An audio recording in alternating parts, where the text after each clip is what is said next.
available. So it is very available. Every time I'm asking things from him, he's always available. So thanks immensely, Steve. We all have a lot to do, and I'm sure you're not an exception to that rule. And so actually, he has never come to visit us physically. It's something that will happen sooner or later. And I'm just going to say that Steve has done very deep work at his school based in Cardiff. So he's in the School of Biosciences. He's actually now has a position ahead of education division of the School of Biosciences. Correct me if I'm wrong, Steve, because I'm just simplifying everything, make it a bit more informal. He is basically from the field of cellular and molecular biology, but he's been interested in teaching for a long time. He has won fellowships about teaching since 2016, and he's been also certified in something that we don't have in Portugal, which is a sort of a national agency that deals about qualifications of professional qualifications for teachers. And I know that you are a senior fellow of the Higher Education Agency. I think it's the name, if I'm not mistaken. But I won't take more time from you, Steve, because I really want you to jump in.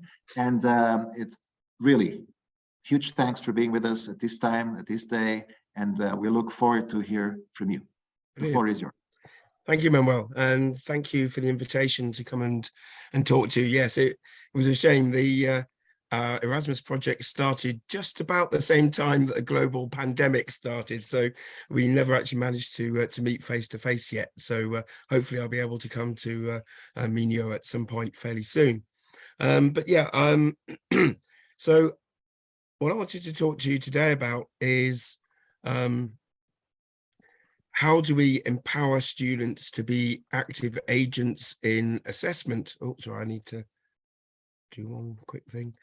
But in particular, how do we do that so that all students have the same opportunities and the same chances to perform well in an assessment and to have that assessment supporting their learning?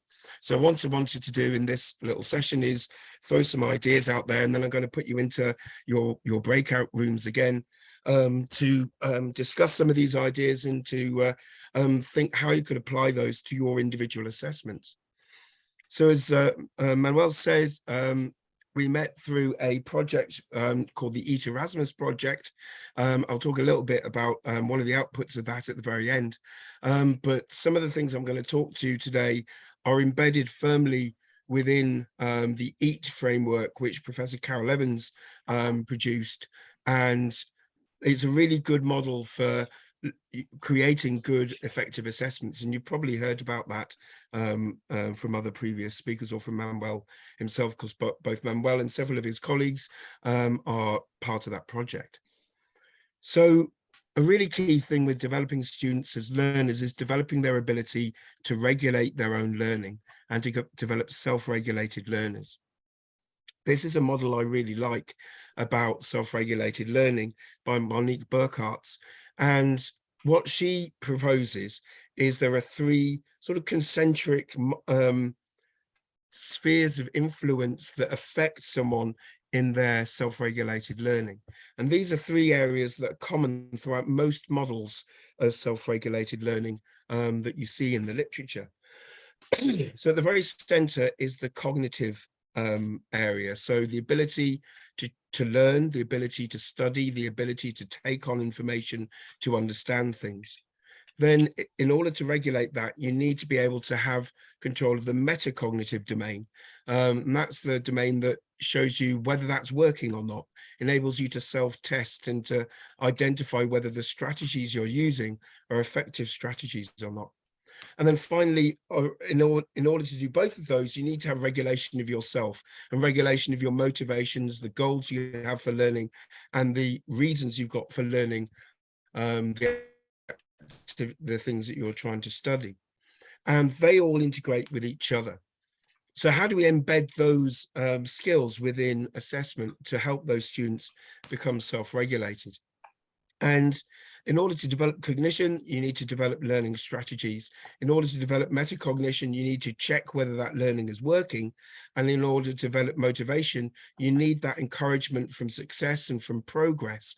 And so assessment is fundamentally underpinning at the very least two, probably all three of those areas.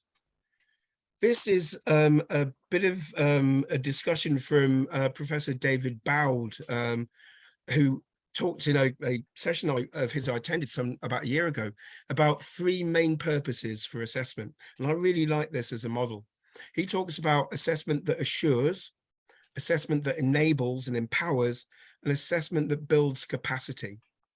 So in terms of assessment that assures, that's assessment that tests learning outcomes, it tests knowledge and understanding, and that's summative assessment or assessment of learning. That's what we tend to do most of the time in most of our assessment activities. But then there's also assessment that enables students and helps build their skills. So that's assessment that either teaches information or can help the students test their progress and test their understanding. So that's formative assessment, and either assessment for learning, so that's assessment that supports learning as an activity, or assessment as learning, which is assessment that actually teaches the curriculum through the medium of the assessment. The final one he talked about is one that often gets neglected, and that's an assessment that builds capacity and builds a student's ability to work on their own. So you've got assessment that builds what he calls sustainability. When a student graduates from university, they no longer have us as their tutors and their lecturers telling them whether they've got something right or how they can improve or what they need to do to change. So we need to build that ability into our students. And so we need to have assessment that it supports self-regulation and supports the ability of students to self-assess themselves. Now, what David Bowd argues is assessment to enable, we should do a lot of at the beginning of a course and gradually wean the students off it. So that's like riding a bicycle. Yeah, so you start off with training wheels or with your mum or your dad holding the saddle for you as you learn to ride the bike, and then gradually they let go, and before you know it, you can ride the bicycle 100 meters down the track without realizing your mum and dad weren't holding on to you. So you need to build that capacity before you can then start testing the skills. Similarly, assessments that assure should be fairly minimal to start with, just helping students test their progress, but then really test those skills once the students have enabled themselves to build those skills and build those capacities. So again, you wouldn't put a learner person on a bicycle on an Olympic cycling track, but you could put a more experienced someone on an Olympic cycling track. What he argues is assessments that build capacity should be strong all the way throughout. They should be strong right the way at the beginning, and we should keep pushing students to understand what they need to do to improve their own situation and to improve their own skills, right from the moment they walk in the door to the moment they leave at the end of their course and they graduate. This is a nice little quote that comes from some of the EAT work that Carol Evans did, and it's a quote from Sadler. It says, what we need to do in all of our assessment is promote engagement with all the different dimensions of the assessment process so that the students engage with that as a process of knowing to do something, knowing to understand, knowing to relate to things, knowing to build their own skills, knowing what they need to do to improve. And so that's a really, really important element. And that is built within this EAT framework that some of you might have heard of before, and is the focus of our project, the EAT Erasmus project. EAT stands for equity, agency, and transparency, and I'll come back to those words in a moment, and features three major areas: assessment literacy, assessment feedback, and assessment design. I'm not going to go into detail about what the EAT framework is, but it's a model that helps you think about those different elements and how they relate to each other. But a key element of the EAT framework is this quote here that comes from Carol's original document, is how do we get students to co-own their programs and be part of a learning community and to see assessment as part of the learning process rather than something that's done to them. It's not a penalty. It's not something they have to endure. It should be something that they want to do and is actually beneficial to them. Now, the barriers to that are equity, agency, and transparency, and that's why it's called the framework. And that first word, equity, is absolutely fundamental to all of those different elements. Are students able to compete equally within the assessment that you're providing for them? That's the thing I want to talk a bit more about today. I'm not going to talk in detail about the framework itself, but it's essentially 12 dimensions that all link together to identify what a good assessment looks like. And one of the key fundamental ones of those is this one here, the top left, ensuring access and equal opportunities when you're designing the assessment. So you need to make sure that when you design an assessment, the students of any kind are able to compete within that assessment and get the most out of the assessment, regardless of their background, regardless of circumstances that they're in, regardless of things other than their intellectual capabilities. And we need to recognize that students are highly diverse. Every single one of us on this Zoom call has a different way of interacting with the world. Some people learn in different ways. Some people prefer certain types of stimuli. Some people get distracted easily or are able to concentrate easily. And there's a whole range of different ways in which students might be differentially affected as part of a class. So there could be students that prefer different learning approaches. So they could be more deep learners or surface learners. It's debatable whether visual and auditory learners are real things, but there are some people who prefer visual media and prefer written media and things. There could be some students that have particular mindsets about a subject. So a student who has decided that they absolutely can't do this subject because it's something they don't understand. Mathematics is a really good example of that. Students well, people in general are very easy to say, no, I can't do maths. I'm useless at maths. There's no way I can improve. And if someone's got that mindset, that changes the way in which they'll interact with your learning, the teaching, their learning, and an assessment. We've got issues of neurodiversity. So students who might have autism spectrum neurodiversity. They could be people who have attention deficit or any other sort, or symbol processing or language processing issues. Dyslexia, for example, or dyspraxia can impact on someone's ability to interact with learning activities. They could be students who have physical disabilities. They could be students who have responsibilities outside of the learning environment. They could be students who have to work in order to support themselves. Students from different social backgrounds will have different abilities to engage with learning at in higher education.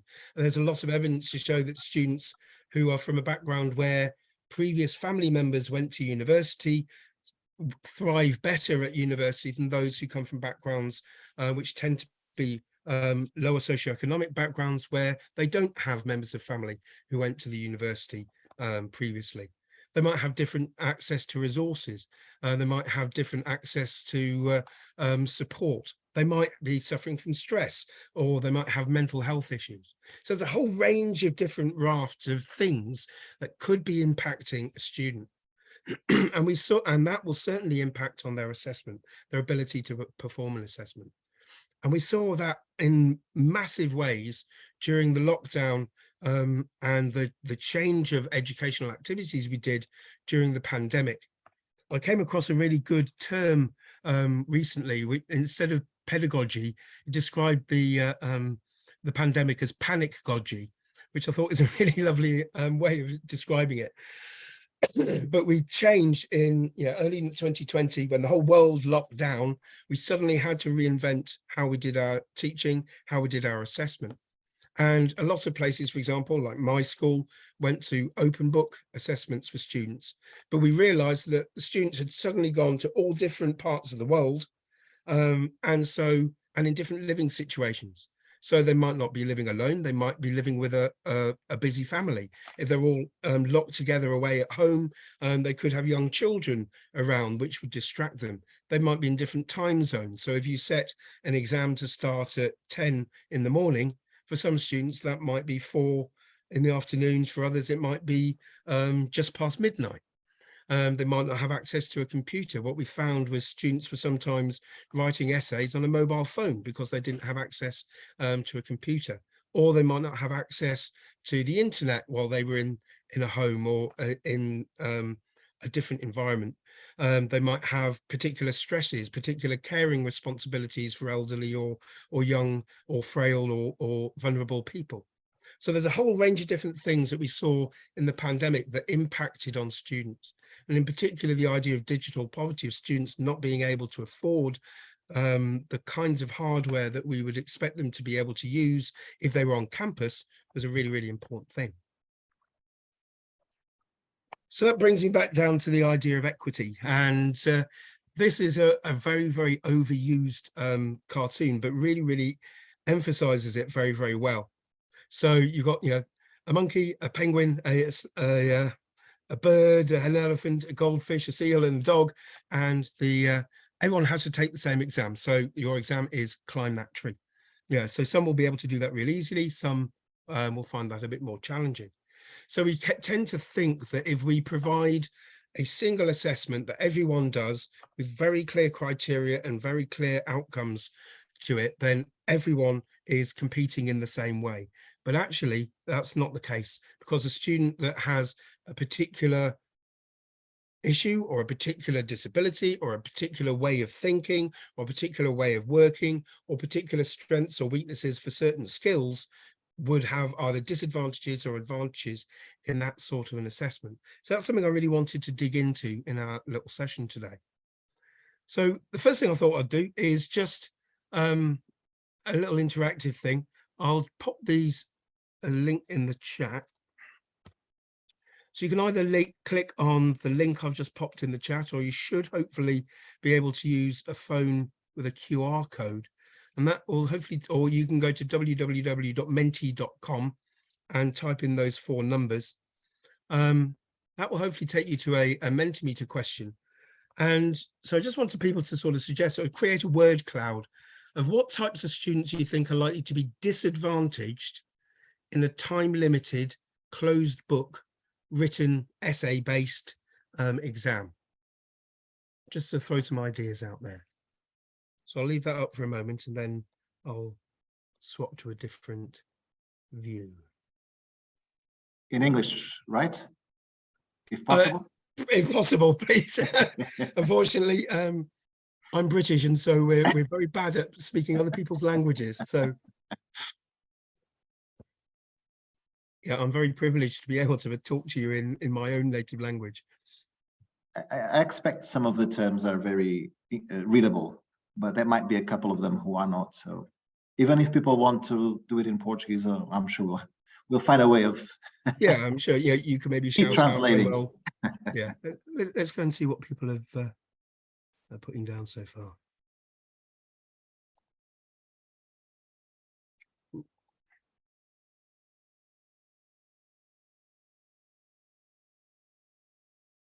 We've got one. Can we see the code again, please? Sorry, yeah. It's in the chat, or Okay, okay, I'll see that in the chat. Okay, 7890. It's on the top of the slide as well. 7890, whatever. If you put the slide of the results, it's on the top. Okay, thanks.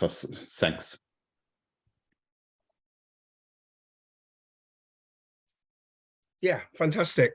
So I've got some really great thoughts coming through already. Do please keep them coming through. So yeah, absolutely. At the very center, students who are dyslexic. And that doesn't just mean, dyslexia doesn't just mean students don't spell very well, which often people think it is. It can be an interpretation of things. It can be an ability to process ideas. So dyslexia covers a very wide range of different conditions. But absolutely, with a written exam and timed conditions, someone with dyslexia will have really, really big problems with that. And often just giving them a little bit extra time isn't sufficient to deal with that. Yeah, so you could have a student who just happened to be slow at writing. Absolutely. It doesn't have to be a disability. It could just be something that's a physical property they have. It could be someone with a visual medical problem, we see it there at the top, or issues with concentration. So I myself, I have ADHD, so I find it difficult to concentrate for more than about 3/4 of an hour. So a 3-hour exam for me, and I actually did a 6-hour exam in my undergraduate exams in my finals, is absolute murder. I was a dribbling idiot by the end of it.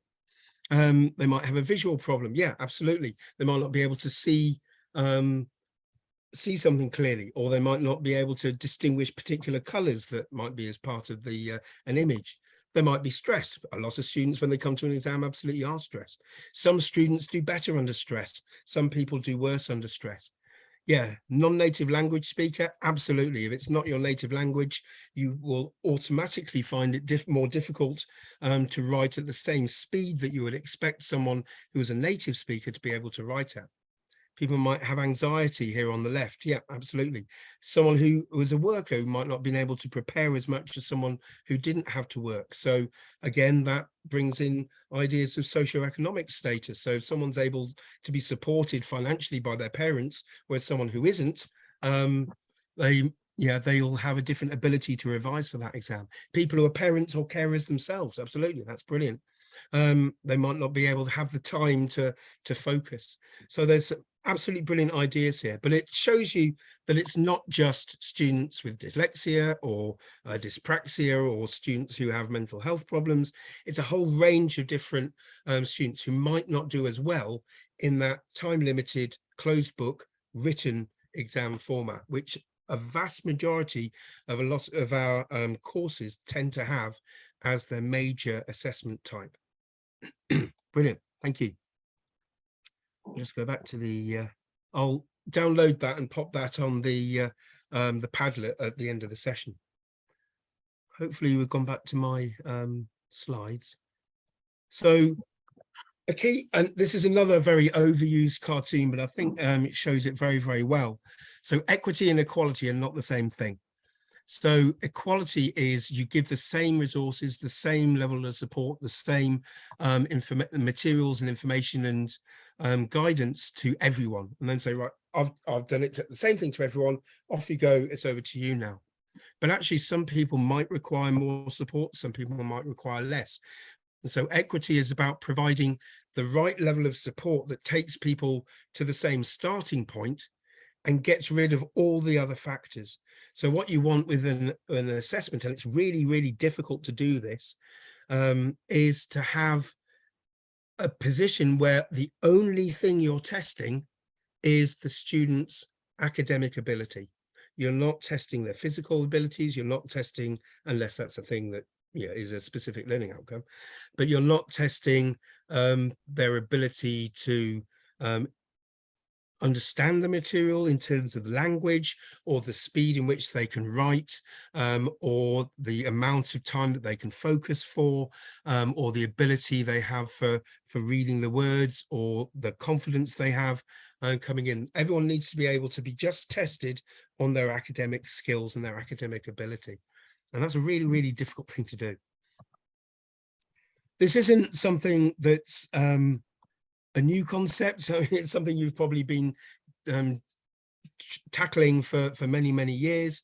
Manuel and I were also put together within a thematic peer group last year by the European University Association on curriculum and assessment in a digital world.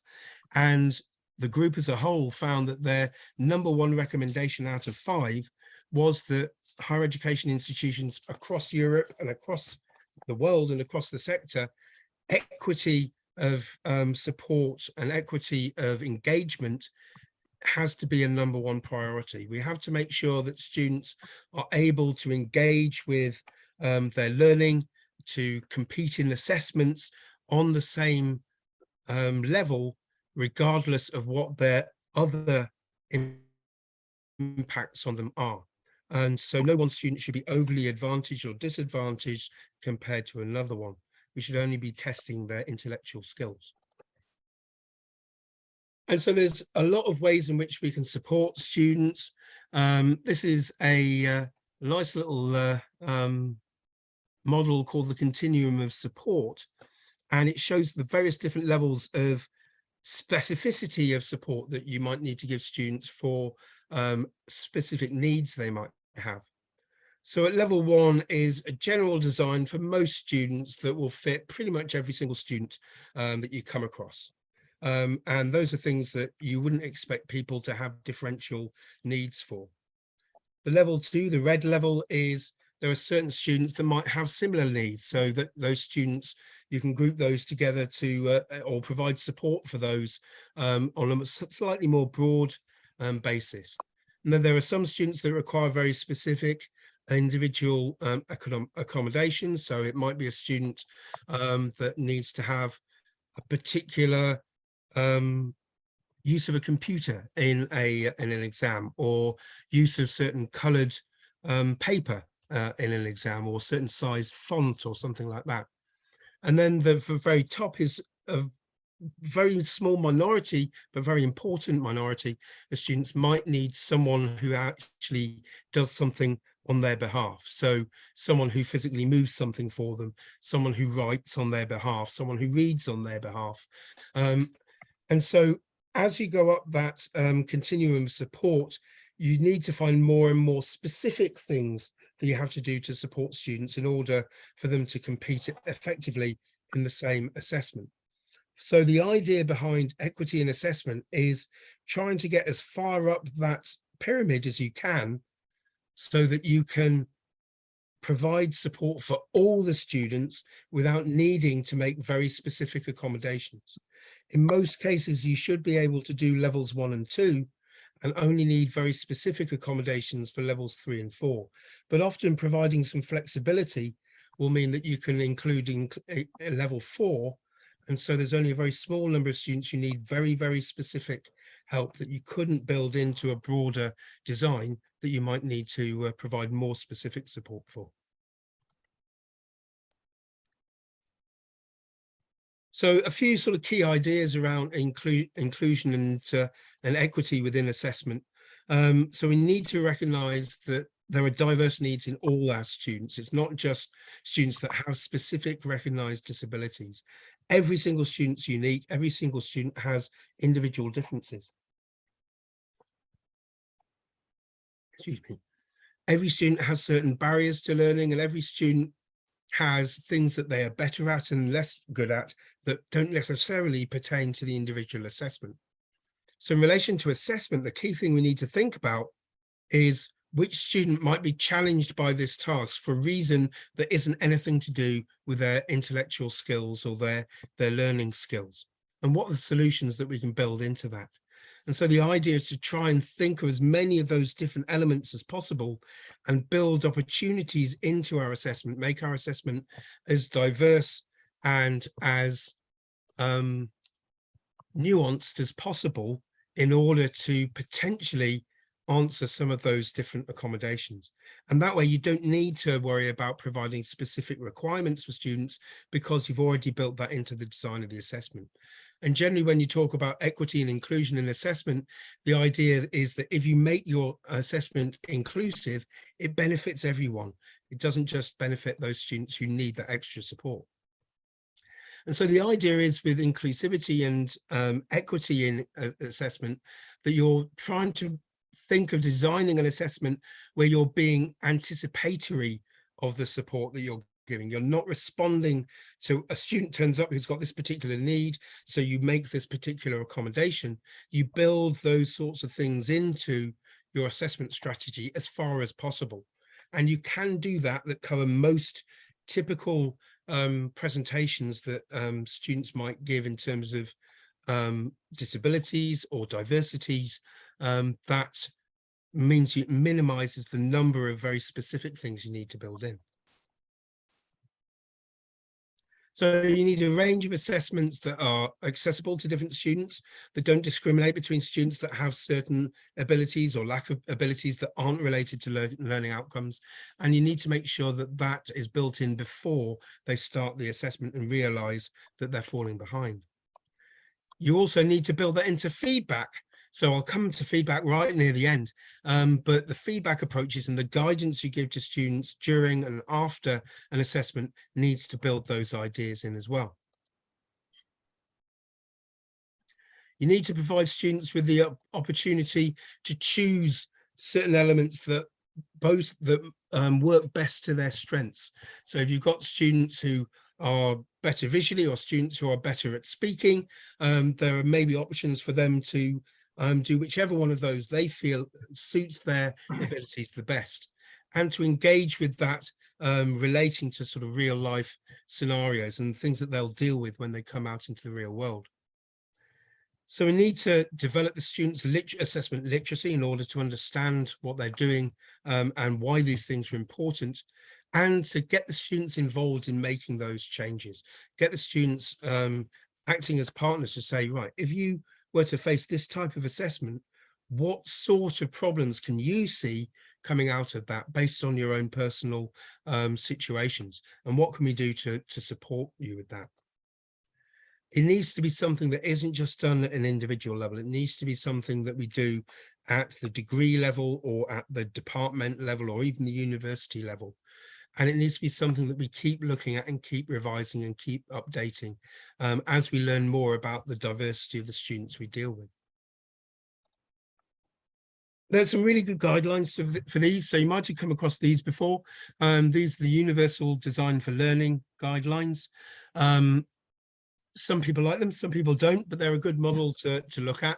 What they do in UDL is they split the learning process into the process of engagement. So why are you learning? The motivational domain, the representation domain. So what are you learning? So that's the cognitive domain, and the strategic domain of how are you learning?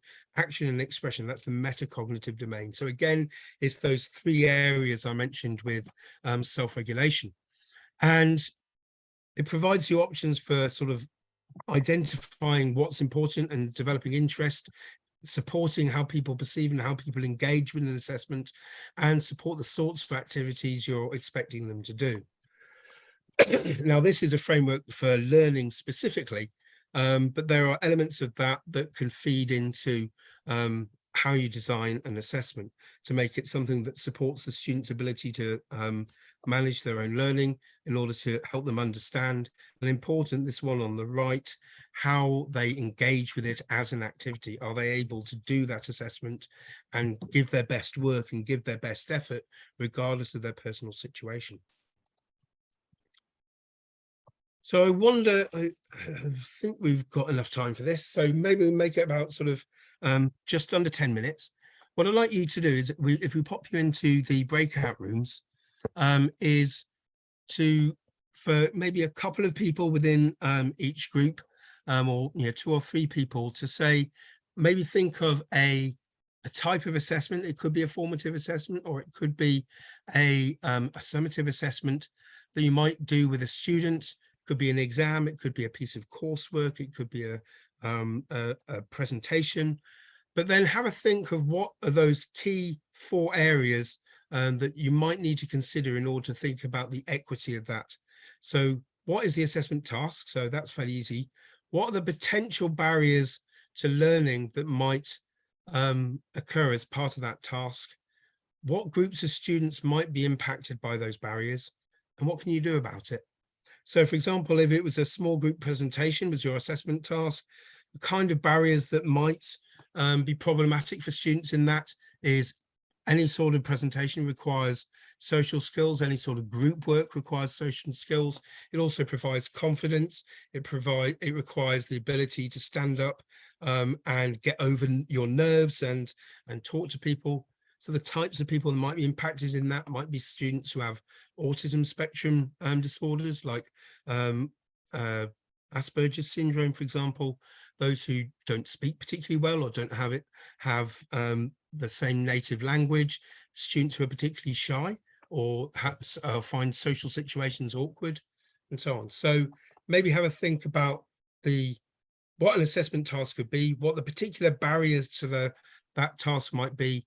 If you think about the process what groups might be impacted by those barriers and what can you do about it. Okay, so we're at 8 minutes past, so give you about 7 minutes to do that. That would be all right. I'll stop sharing.